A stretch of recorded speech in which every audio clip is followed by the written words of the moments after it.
Hi hello good evening అండి. అందరికీ ఎలా ఉన్నారు? ఈరోజు నేను పాపకైతే కోకోనట్ ఆయిల్ రెడీ చేశాను.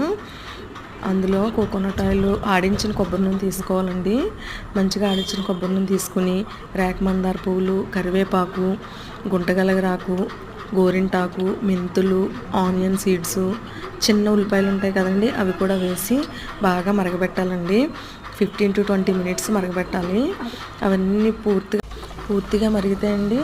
అందులో ఉన్న కరివేపాకు కానీ మందార పువ్వులు కానీ పౌడర్లా అయిపోతాయండి.